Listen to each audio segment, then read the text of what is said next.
seeing very real bodies of people people who have died like a matter of hours before. I'm genuinely very, very scared.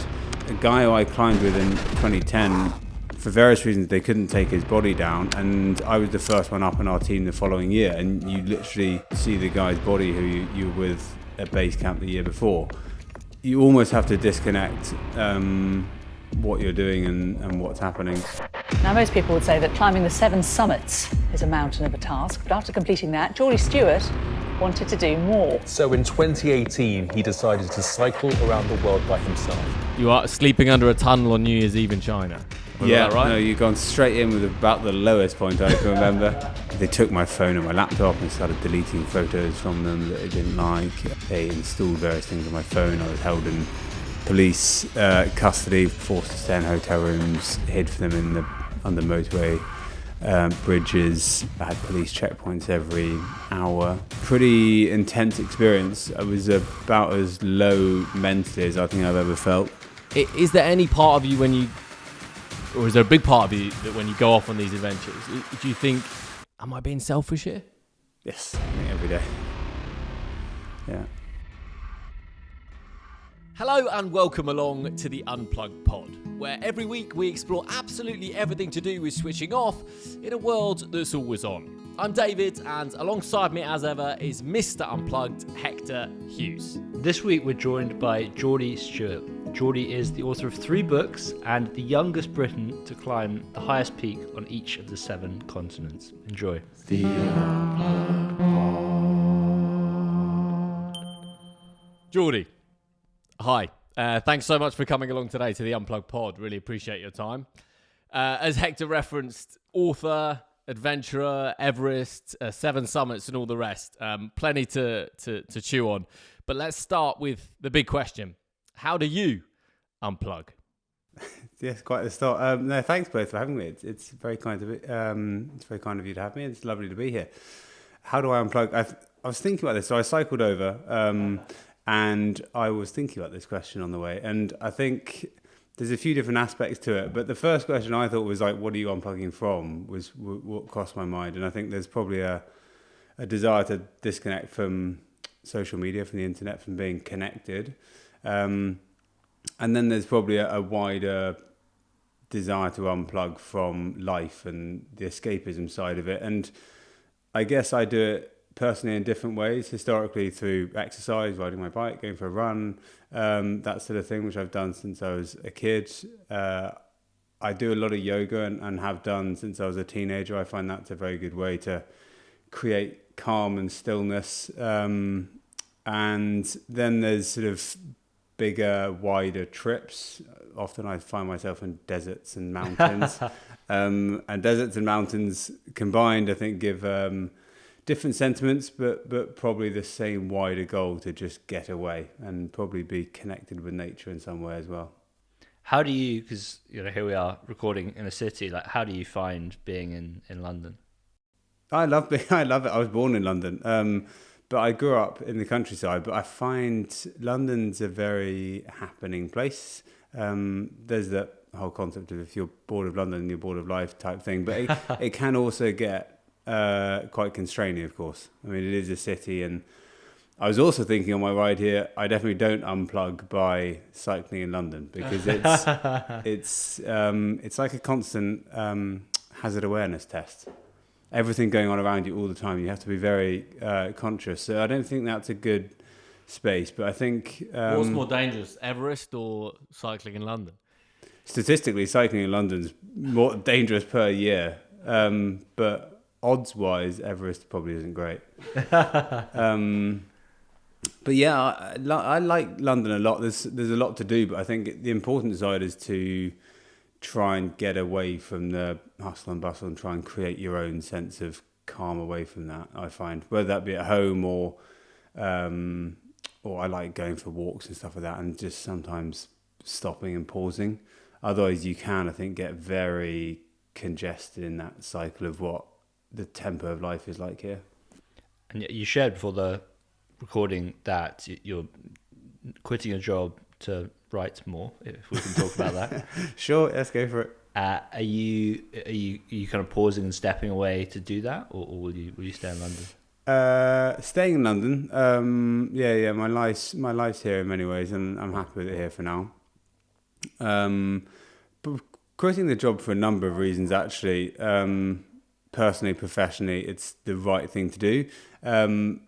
Probably a large part of that is that unplugged element and clicking pause sometimes and not needing to continue up the same treadmill. And sometimes it's okay to step off, and I've done it a few different times, and that's actually okay if you're doing it for the reasons that suit you.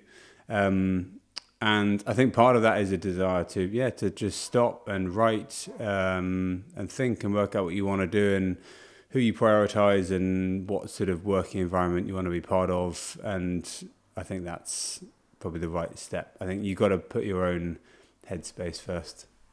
Love it. Yeah. And so I've been reading your books this week, 2 of them. The first one on the 7 peaks, and then your book on Sandhurst. Sorry, Hector, do you want to grab them just so I can show them so you can boost a few Amazon sales, and let's get them. What a plug. So there's 2 here, right? Hector, you talk us through. You've read Yeah. So I fantastic, love them both, and I will definitely be reading the third. So Hurry Up and Wait is Geordie's most recent book about the year at Sandhurst, which is officer training. And then we've got In Search of Sisu, and this is the one I wanted to mention. So this is your account of doing the 7 peaks. As the youngest Briton, so by 22, you'd climbed the highest mountains on each continent. What drove you to do that, do you think? I read a book when I was 17. My dad gave me Bear Grylls' book on climbing Everest, and I can't really explain why, but something about it struck a chord in some way. Maybe it was his personal journey or Everest itself, but I think I was probably searching for something at that time, something to do that wasn't a normal gap year between school and university, and I think it just it struck a chord. So I wanted to climb Everest, and then I found out about the 7 summits and delved into Wikipedia and thought that was a cool thing to do. I thought it was an exciting prospect. You combine travel and challenge and adventure, different cultures, different people. And then I sort of put a vague plan in place to try and how to do that. And eventually it worked out. Not necessarily in the way I would have wanted, but it was, an incredible journey, and probably something which in hindsight was more unique than it felt at the time. I think at the time it was sort of, that's just what I was doing, and I was stuck in my own little focused point on wanting to achieve this. But actually I think now I'm in my 30s, mid-30s, and the idea of doing that seems a very, very long way away. Not me doing it, but the concept of taking that much time off to climb those mountains, the commitment required, the fundraising, is quite a challenging thought. But at the time, you just get caught up in that process.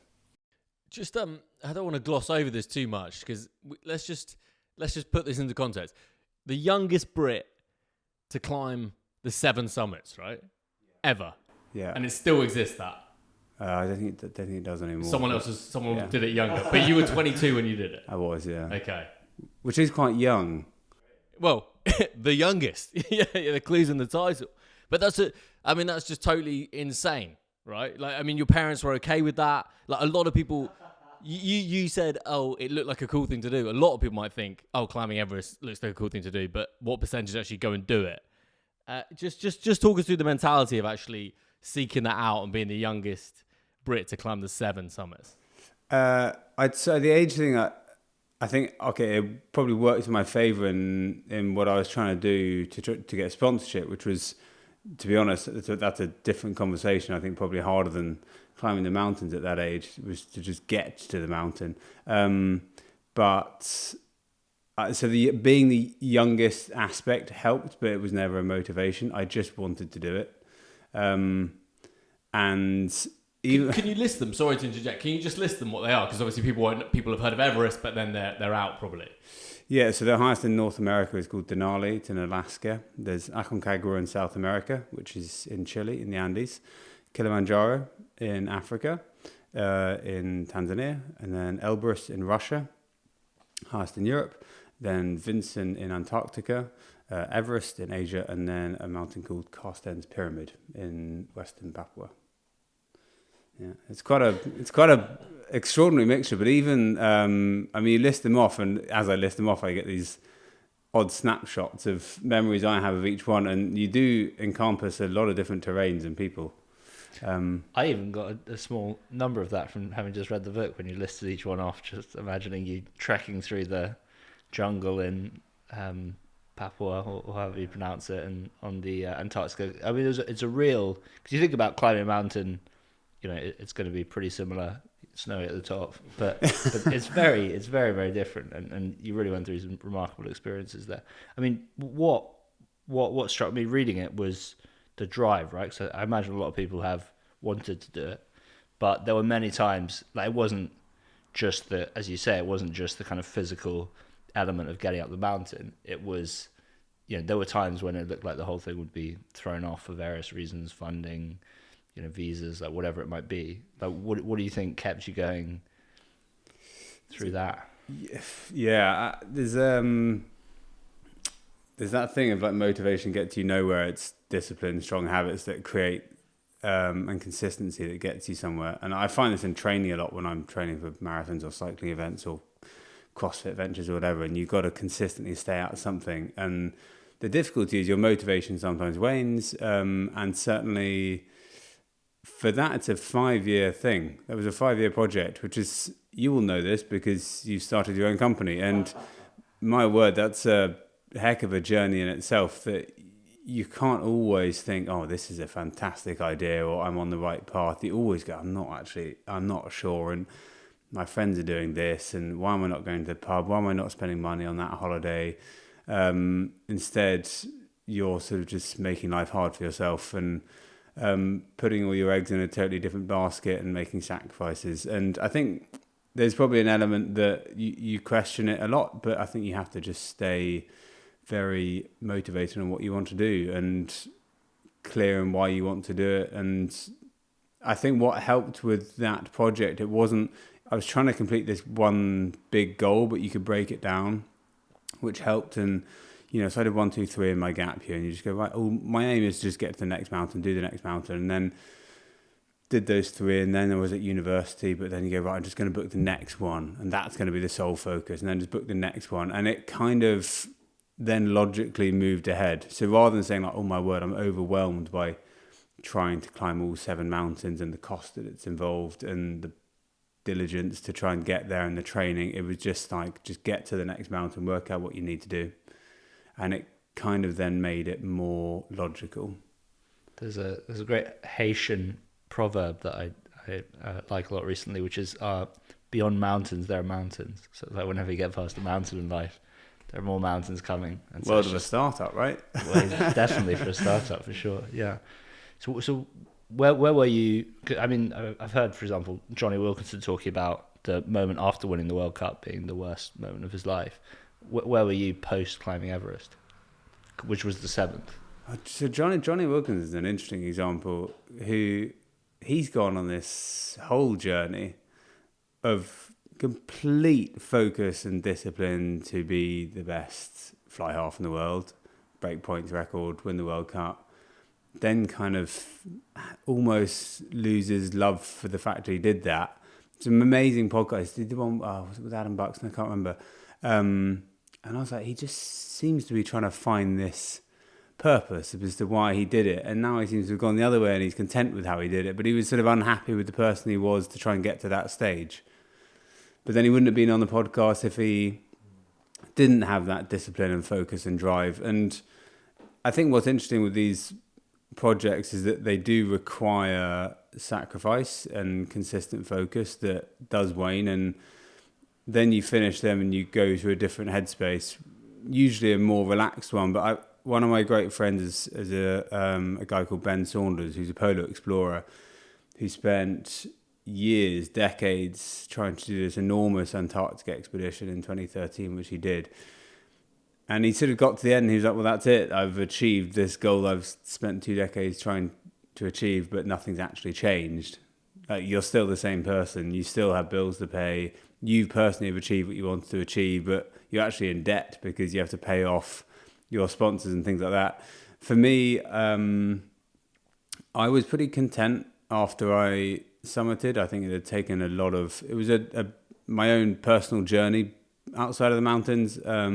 And I think you get to a stage where you're in a better headspace. But there were difficulties. I had to go back to university, which was... sounds ridiculous, but trying to then refocus on academia when you've been doing this sort of felt a bit trivial in some ways. And I had a dilemma about whether I wanted to do adventure as a full-time job. And I was always asked, what do you want to do next? And that's what I found interesting. And the same thing happened with my cycle. Was even before I'd finished the cycle, people would say, what are you going to do next? And before Everest, it was like, what are you going to do next? You finished. It was like, what next? And I sort of struggled with that question because it didn't make sense to me. I was like, I've spent 5 years doing this. Like, what do you mean, what's next? Like, I don't need a what's next. I was content not doing it. And I think part of the reason I ended up joining the army was there's no back history there, really. You can just join and you're an officer cadet and you go to Sandhurst and then you're a soldier. And it doesn't matter that you climbed Everest, really. It sort of does in terms of how people might view you, but really you can just start afresh. And there was no like, oh, I need to, climb Everest from the other side, or I need to climb K2, or I need to go to the South Poles. I sort of felt content with what I'd done. And I promised myself, which thus far I've kept on my descent from Everest, to not go back to 8,000 meters. So I'm diligently keeping to that. One. Just to be truly humbled, Hector, it might be worth us both saying the hardest physical thing we've ever done. And mine was, I did the 3-peak challenge, which is the highest mountain in Scotland, Wales, and Wales and England, and in 24 hours. And that, shout out to my mate Otis, I was up at Scarfell Pike, and it was raining, and it's like 1 a.m, and I looked at him, and I didn't say it, but I was like, mate, are we in trouble here? Like, there's no one else there, and you can't see like 20 meters in front of you. I understand that obviously there's nothing compared to what you did, but I remember that being like, this is really like hard. That's the hardest thing I've ever done physically. You, Hector? I'm actually not an extreme guy, to be honest. So the two things that come to mind, one is a meditation retreat last year. I had a lot of health stuff going on at the time. It was Vipassana, so like 10 hours a day, just sat cross-legged meditating, and that, along with the health stuff, was a bumpy 10 days.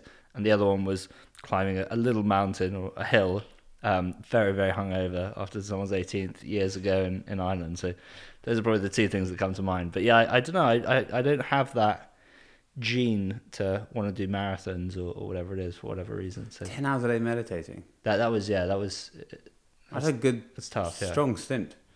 Yeah, for sure. And it's like kind of, it's almost like Jedi, like mind training. It's like boot camp for your mind. Because you literally, all you do for the first 3 days is you just focus on this point here and your breath, feeling your breath there. And every time you lose your focus, you just bring it back to here. And then after 3 days, so that's to sharpen your focus. Then after that, what you've got to do for the rest of the retreat is you start with the top of your head, and you have to just feel the sensation. And you feel there until you can actually like feel a tingling. And then you do that and all the points around, and you basically do that until you can feel every part of your head. And then you go down your face, you go down your whole body, go all the way down to your toes, and then you basically just come back up, and this is happening over 20, 30 minutes or whatever it is. And then you just keep doing that, and you just flow up and down. And then after a while, you just start to get to a place where you can just feel this like flowing of sensation up and down. And then you just do that for hours and hours and hours. And that is an intense experience. Yeah, super intense. Do you do any of that still? Yeah, I meditate probably an hour a day. So maybe like 45 minutes in the morning, 50 minutes in the evening or something like that. But not like that. I'll go and do... I actually like... This year I'll do some sort of retreat, but I'd rather go and do one where I'm kind of thinking, reading, writing. Because that, you're not allowed books, you're not allowed to write for 10 days. You literally just get in there and meditate. So I want to try something different. There's someone coming on the podcast in about a month who did a talking retreat in Germany, which is the same. You sit opposite someone for 10 hours a day, and you get asked these questions that like don't really mean anything, like who am I? And one of you will talk for 5 minutes, the other one can't react, and then the other one will talk for 5 minutes and you can't react, and you just do that all day, just going like that. Wild. That must drive you fucking crazy. Yeah. So I've never heard of that. Yeah, no, me neither. We're gonna have someone on talking about it in a couple of months. It's an introvert. That's tough. Tough for an introvert. Yeah. Yeah. Tougher for an extrovert not to interrupt the introvert. Oh, that as well. That is true. Geordie, I've got some questions about Everest, because I think it's one of those things that it just, if you're sat next to someone at a wedding and they say they've climbed Mount Everest, or if someone says that, I think it does garner like instant admiration. You must have found that through chatting to people since and things like that. I mean, it's still so like, someone says they've run a marathon, you can gloss over it, but someone says they've climbed Mount Everest, it's a different animal. I try not to tell people on the whole, as a general rule. I think it does, it probably holds an image still, irrespective of how it might have differed from when Mallory was doing it to now. But like, there's something about it that's still iconic. Even Toto Wolff, if you know what I mean, the head of Mercedes F1, he said that their journey at the moment is like trying to climb Everest to try and get back onto the top of Formula One. And I think it still holds that image because it's the highest and it's got the history. So in that regard, and equally, I don't climb big mountains. I love being in hills, but I still follow what happens on Everest because it's still interesting. And it will always be part of the lexicon of like language. People will always use Everest, but as long as it exists. To some extent, it's almost gone the other way as well. Whereas people have climbed Everest, who've heard about climbing Everest. So it's almost normalized it to some degree. And like what struck me reading about your account of it was just how dangerous it is. And like there were you climbed over a dead body, right, at one stage. So like that maybe gets lost of like, oh yeah, it must be hard, but you're not actually risking your life, but you kind of are. So I mean, how was that? Yeah, so I think what's difficult with to explain the whole Everest journey as a mountain. I love the history of it and studied the history and know it in great detail. Certainly when I was doing it, utterly obsessed. And even recently, going back to my old bookshelf, I was astonished by just how many books I read on the subject. But now there's a lot of people. I'm not trying to do a back in my day thing, because it was only 10 or so years ago. But there's a couple of pictures now that have gone around, and I was trying to explain to someone recently actually the context of why that happens. That everyone has to climb on one day. That there's certain weather windows, super isolated shot. But mine, I can't relate to those pictures at all, because I climbed from the other side of the mountain, and I spent 6 months probably on that mountain, and I was never in a queue once. And my issue was I was more isolated than crowded, which is a whole different issue to them being in a queue of people. So it was a very, very raw experience. And I think the age I did it at meant it was probably quite defining in some ways of the experiences you have. And I probably didn't really understand them at the time, of seeing very real bodies of people out of all people who have died like a matter of hours before, is quite it's quite intense, and very sad and very contemplative and everything else. And it happens at a young age, a very, very stressful environment as well. So that it's a very dangerous place. And I wouldn't say I thought I was going to die at some points, but there were occasions where you're like, I'm genuinely very, very scared, and it's dark and it's cold and there's a body there and I'm attached to this rope here, and it's the reality of what some people do is very real. A guy who I climbed with in 2010, for various reasons, they couldn't take his body down, and I was the first one up in our team the following year. And you literally walk along, and you have to then do a loop around and then keep going, and you see the guy's body who you were with at base camp the year before, which is it's quite a lot to take in. And then even higher up, I had to literally, there's a rope you have to unclip from it and reclip onto it, because there's a body attached to it that died the day before, which is, I don't know, you almost have to disconnect what you're doing and what's happening, and equally it kind of gives you perspective. And I think when I turned around in 2010, which I did for various reasons, I think the fact that very real nature of mortality around you probably is a factor, that it makes you go, this isn't like a game. You are by yourself and you're in an incredibly dangerous place, and there's a body 100 meters ahead of you, 50 meters ahead of you, of a guy who summited late, died on the way down, also quite young, and you just end up in that position. So it's a dangerous place, and it still is a dangerous place, and things always happen. And even some super experienced climbers die. I've had a number of people I've climbed with, or were guides of mine or Sherpas of mine, have died. That's the nature of climbing mountains. Yeah. How do you think the whole Seven Peaks experience has kind of shaped you? Good question. I don't even know in many ways. I think it gave me probably a lot of self-belief. I think there's the knowledge that you can set your mind on things and do them was quite important. That it's okay to not, probably a similar route with maybe what I'm doing now, or maybe the cycle I did, that it's okay to just step to one side and do your own thing, and that following what everyone else wants to do isn't necessarily the right path for you. And so I think there was a bit of that. I think it gave me the self-belief that you can follow through with this, that you can achieve something.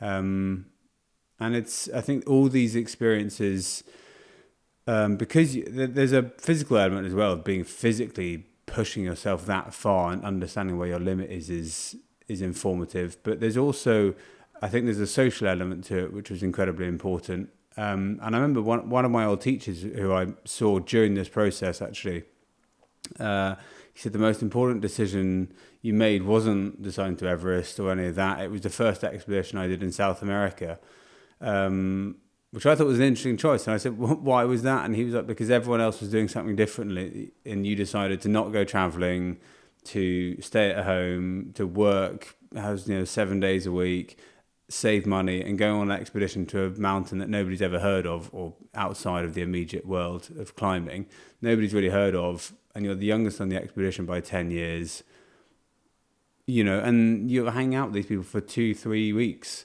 and every background under the sun, and you're all there climbing, very, very little. And I think there's something quite intense about sharing tents and base camps and meals with these people for 3 weeks, when you don't have, talking about that concept of unplugged. I remember saying goodbye to my mum at the airport, and it was like, bye, please take care of my son. And off you do, and you come back 3 weeks later, and you hopefully summit, and you're hopefully in a good place. And it teaches you a lot of adaptability socially, probably. You said, Hector, that you don't have like the gene to seek out, and most people don't, and myself included, to seek out that kind of danger. I mean, what if there's like one character trait that you saw in people that wanted to summit Everest? What would you say that is? I think he does have the gene. It's a different gene. Like I'm a real gambler in some things, in like startups, and there's definitely that side of me. But on the physical side, I'm not a physical risk taker, but perhaps a mental risk taker. Yeah, but it's probably a similar mentality in some ways. 100%, yeah. Just, it's a different avenue. Yeah, definitely. Yeah. Freddie, our mutual friend, said to me, who features a lot in that book, said that you are the most relentless person he knows. Other than him. More than any startup founders, including him, is what he said. So, which is interesting, because that's a classic attribute to a great startup founder. So I think it's a lot of the same. Are you trying to make me do a startup? I think that I'd struggle with the startup was the immersive nature of it. It's like the Elon Musk quote you said to me the other day, or you put on LinkedIn. I thought it was fantastic, because some people need that encouragement all the time. It's a very different game, but it's a very different because it's just one of the variables is this relentlessness, but then there is just this kind of pushing yourself physically is a very different thing to like dealing with the kind of psychological uncertainty of whether you can pay salaries next month. It's like those are just two very different skill sets, people, etc., etc. And even within entrepreneurs, you'll get some who are fine with that and some who aren't. So you get very different types of all. But yeah, I think there's something about there is a certain type of person who seeks out ultra running. I've got a good friend who I told you is cycling around the world at the moment. He loves ultra running and all these kind of things. So there's definitely something in that like physical challenge as well. So when did the cycle come in? What stage in life was that? And how long were you away for? Quickly, I think there's a determination there and perseverance. Yes. I think perseverance is usually the one that comes out on top. Just because you have to endure, maybe endurance, relentlessness, they're all kind of the same thing. It's why I like that word sisu, which is a Finnish word, but it kind of means stepping outside of your comfort zone, determination, inner spirit. But it's that whole concept, and I think you need that to do all these things. There's a great diagram that happens when you're writing a book, starting a project, training for a marathon, starting a business, whatever you want to do. And the line is rarely going upwards linear. And you get injured and then you lose money and COVID happens, whatever. Like it rarely goes uphill, but you have to just believe in what you're doing.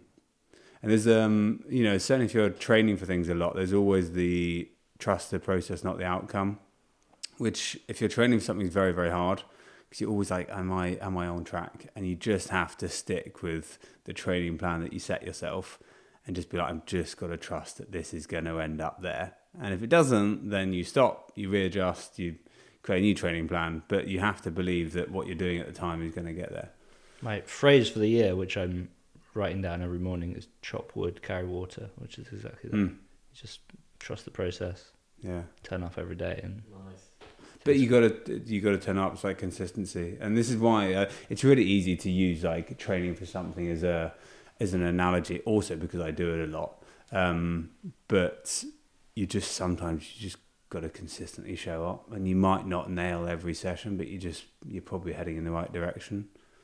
And a lot of that a lot of perseverance comes from understanding that is what it takes. It's like if you have that insight of actually this is just about showing up, then it's much easier to show up. Yeah. Because there are so many ways, so many points you can talk yourself out of it. But then if you're like, actually, this dip is just part of the process, and not being derailed by it. That's I was actually talking to Freddie the other day, last night. He was about to watch Oppenheimer, and he would love the amount of airtime he's getting. And We'll mute his name out. We were talking about February and how February is a bugger of a month for a number of reasons. Because you start off January, new year, new me. Let's, move jobs, get fit, move to a new house, new girlfriend, new boyfriend, whatever. And then you can kind of do that for 4 weeks, and then it just gets a bit colder, and that routine's quite tiring, and you kind of give up, and your diet might drop a bit off. You might not go to the gym as much. Whatever, and it's quite tough because then your friends start to socialise more, and you might have a drink instead of a non-alcoholic beer, and it kind of drops off very fast. There was a meme the other day about somebody drinking non-alcoholic beer, two guys chatting. Oh, cool. So how's it going? Dry January. He's like, it's fantastic. I'm sleeping better, feel healthier, feel younger. It's good for my skin, good for my sleep. This is fantastic. And he's like, so are you going to start drinking? And he's like, absolutely. 1st of February, 12:01. And I was like, it was sort of perfect that it was like, you can kind of stay focused on something for a period of time and then you drop off. And then Novak Djokovic, okay, he lost in the semi-final yesterday, but it's relentless. Just absolute relentless drive to keep achieving. And, lots of people win 1 or 2 Grand Slams, but to just keep driving and focusing on that one thing's incredible. And just not having a lull. Just every year, just being like, back to it. It's why I find these multiple champions absolutely fascinating. And Tiger Woods obviously went off the rails, but year after year was doing it. And Geraint Thomas, a Welsh cyclist, he was on a training camp for Team Sky back in the day, and it was his birthday, and we had a celebration for my birthday. And he had a snack-sized Mars bar, and that was the birthday celebration, a snack-sized Mars bar. But then he wins the Tour de France, and you just go, that's this relentless focus on something. Yeah. Novak Djokovic, I think when he won a slam last year, he said he celebrates with 1 square of dark chocolate. I mean, that is different breed. So, Hector was referenced your cycle around the world. Obviously, lots to chew on there. One thing, I listened to a podcast you're on, and you said you had to hide from the Chinese government. That might be a good place to start. You are sleeping under a tunnel on New Year's Eve in China. Have I got that right? No, you've gone straight in with about the lowest point I can remember. So I back to your question, Hector, and then I got completely sidetracked. I was in the army for 5 years, left the army. They handed in my army ID. I went off on my bike, and I wanted to get to New Zealand, which is the furthest country away. You can read into that what you will. Just go. It wasn't about starting somewhere and getting back. It was just vamos. And so I packed up my life in 5 or 6 bags and headed off. And it's quite the unplugged experience. You sort of just you are accountable to yourself and your own decisions, which is quite a unique place to be, and your timelines and what you eat. And there's a joy in that. Part of me clearly wanted to create a bit of disruption as well. So I took a couple of rogue route choices, namely in Kazakhstan. There is literally a T-junction. Right is you take the normal route across the Silk Path, and left is you go across the Kazakh steppe, which is the biggest dry steppe in the world, and it is vast. And I did left for no apparent reason other than I clearly wanted to just get away from everything and create your own path. And so I went there, and then winter came, and it was unbearably cold, the most uncomfortable I think I've ever been in my life and will ever be, and hugely challenging. And then I ended up in China, and I was in a place called Xinjiang, which is in northwest China, and it's where they're, I'll say, imprisoning a lot of Uyghurs, so Muslims. I went through there, and it was a pretty intense experience. I was about as low mentally as I think I've ever felt. I crossed into the border, and I knew it'd be tricky, but it was probably worse than I anticipated. They took my phone and my laptop and started deleting photos from them that they didn't like. They installed various things on my phone. I was held in police custody for a long time. I was woken up at hotel rooms in the morning, forced to stay in hotel rooms, hid for them on the motorway bridges, had police checkpoints every hour on the bike, all your clothes scanned. It's quite a lot. And I didn't have my passport for quite a few days. I was transported around by the police. So often my bike would get moved from one car to the next car. My passport would go with it, and then I'd meet them the next day. It was very, very full on. Wow. How long was that for? That was a few weeks. Jesus. Which is long enough. And then oddly, once I got rid of that, or out of that region, I was okay, and I went across China, and it took, I can't remember, 2 or 3 months or something. But it's the biggest province, or one of, and I was there for a good few weeks. I don't think quite a month, but a long time. And it was very, very cold, and everything was difficult. And then there's a whole language barrier, there's a social barrier. It was really, really difficult stint. Is all these explorations, it must sometimes raise the question, either from other people or within you, of, is this selfish? You mentioned saying goodbye to your mum at the airport, right? Is there any part of you or is there a big part of you that when you go off on these adventures, do you think, am I being selfish here? Yes, I think every day. Yeah. I mean, even when I said goodbye to my mum on that cycle, I said goodbye, and she was very sad, and she was, it's very difficult to say goodbye to someone when you don't know when you're going to see them again. And how hard is that to hear from your mum, and how hard is that for a mum, more importantly? I mean, it's because I didn't know how long I'd be away. I was like, I want to go to New Zealand and then see how I feel. And there is something very selfish about it. And I think for a period of your life, that's an okay thing to do. I don't think you want to be like that all the time, and I'm not like that all the time, but I think there's certain chapters. And that, certainly on a bike by yourself, is about as selfish as you can get. I think it also means you got to be. Somebody asked me what they should do when they were going on a long cycle, and they were like, "I want to disconnect. I don't want a phone. I don't want a tracker. I just want to go." And I was like, "That's quite selfish." And I don't think they wanted to hear it. And they were like, "Why is that selfish?" I was like, "Because there's a lot of people that do care about you, and they probably do care how you are and how you're feeling and where you are. And by just not giving them that knowledge, you're creating an enormous amount of anxiety because your mum will probably care about you and want to know where you are."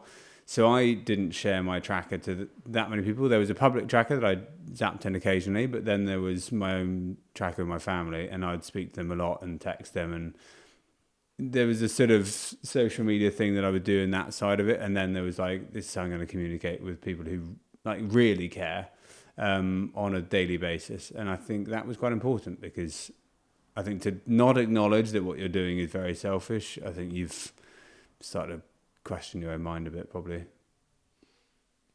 Doesn't mean it's the right thing to do or not, but... How was the whole experience? 'Cause you obviously spoke about a tough period through Kazakhstan and China, but when you look back at the cycle, like, how did it change you? Was it a good experience? It's an astonishing thing to do. Like an astonishing experience, not a self-congratulatory thing. I just think you have to be fortunate with the circumstances in your life coming together that enables you to go on a trip like that is inherently selfish.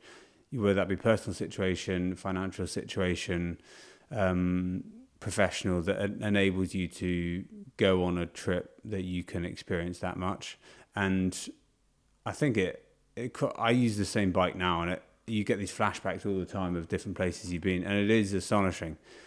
The places, the people, the perspective, it's like nothing else I think I'll ever do again. What place does solitude play in your life? Very important. Yeah, I think I always try and find it. Even my boss seems confused sometimes that he's like, you want to spend quite a lot of time by yourself sometimes. I'm like, are you surprised? I cycled around the world by myself. Like, you can't be that surprised. And I do value my own space and my own time and how I prioritize that. And that's physical space, thinking space. But crucially, and this was the other thing with your unplugged question, there's a joy in being with people you care about and not having a phone. And when I'm with my girlfriend or my family, I was with my best mates the other night, and your phones don't come out, and they don't need to come out, and you're actually completely present with the people around you. And I actually think that's one of the nicest bits to unplug. There's the selfish reasons for unplugging and what's good for your headspace, and there's also just like the people around you and why you want to be in those conversations. So yeah, the solitude does matter. I think trying to find mental silence has always been something I've craved. Geordie, I know you don't want to be asked what's next. And maybe you're in retirement, I don't know. But throughout the course of the first kind of 18, 19 podcasts, we've talked quite a lot about different levels of unplugged, from turning your phone off to doing something more extreme. Let me throw some hypotheticals at you, and you tell me which one appeals to you most, okay? 10 days in complete darkness. 10 days solo on a desert island. 6 months solo in complete silence. Oof. I think I'd struggle with 6 months in silence. 6 months in silence, I don't think I'd want to do that. I miss people. I think a lot, and I need to vocalize those to people. Just not having any outlet would be quite difficult. Just internalizing that, I don't think it's healthy for me anyway. I struggled with this in my cycle sometimes, that you just have the same thoughts going round and round and round your head. And it's a very cyclical, sometimes negative spiraling thing. The odd comment can just stick in your head. Sorry to interject, because we had a guest, shout out to AJ, who was a great really interesting guy who's on the podcast, and he said one of his life ambitions is to do 1 year in silence. So we'll have to get him and you on the pod together having a chat about. Yeah, why I would choose the 6 month silence of that list. You'd choose the 6 month silence. I would. Yeah, It's probably good. I need to get stuff out. I've always been this way. The other two were 10 Days in Darkness and 10 Days solo Island. Desert Island. I think I'd like an island. Okay. We can hook you up if you want. Yeah. Darkness, I'd struggle with that as well. Yes. You lose concept of time, and I like to see the world around me. I think an island would be nice. How hard was writing the books? First one, very hard. Yeah, very emotional. It took a lot. I mean, it took me 10 years to get in the right headspace to be able to write that. As you know, there's some stuff in there that I had never shared at all, and I think that you need to have processed a lot to be able to do that. Other ones, the Sandhurst book was fine, and the cycle book was okay as well. But they all take different headspaces to write. A lot of the second half of my cycle was actually thinking about the first half, if that makes sense. Second half was much easier mentally. You're going through Australia and America, so super remote places, but it gave me a lot of headspace to genuinely enjoy it rather than persevere and struggle. And by doing that, you can then think.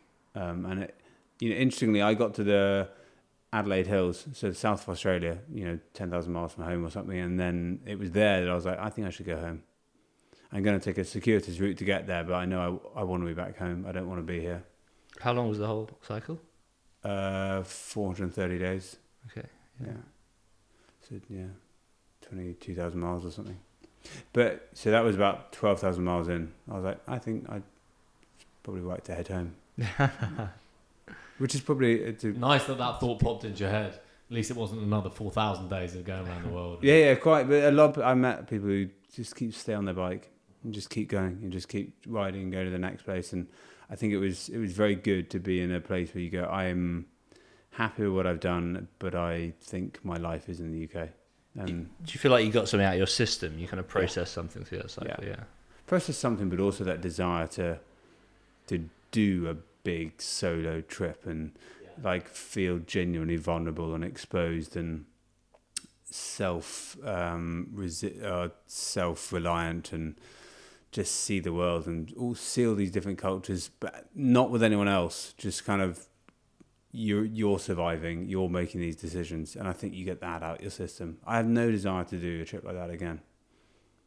So in that regard, it does go out my system. In the same way, I have no desire to do those mountains again. Just kind of go, those are fantastic chapters, and you can just move on to something different. It says on the cover, the path to contentment. So you found it? That's what we're all searching for, right? In different guises. I'm probably in a better place now than I was when I was 17 and wanted to do that, yeah. Mm-hmm. Awesome. Well, yeah. What would you choose? The darkness? Yeah, I'd choose the darkness, I think. Would you, really? Yeah, because I think it's really unusual that. I think I can conceptualize, I'm not saying I could do it, but I can conceptualize 10 days alone on a desert island. But 10 days in darkness, I think when your circadian rhythm is properly switched off and you're inside your head, I'd like to see if I went crazy. Yeah. In that regard, I agree. And I want to write a book at some stage on the concept of space. I got obsessed with it on my cycle, this whole, you're in a tent, totally constrained in a desert, masses of space. And then it went down a whole wormhole of them wanting to speak to people who've been in solitary confinement because of this idea of being in a place where your circadian rhythm's gone, your senses are completely out of kilter, no sunlight, no visual stimuli, and seeing what happens in that situation. So I was sort of with you psychologically, but the island is much more enjoyable. Did you find anyone who? No, it's I need to finish this fiction book first. I quite want to write one on physiology and different athletes, and then I want to write the space one. I have the draft of it somewhere. Love it. Great stuff. So where can people find you? Where can they get your books, read your books?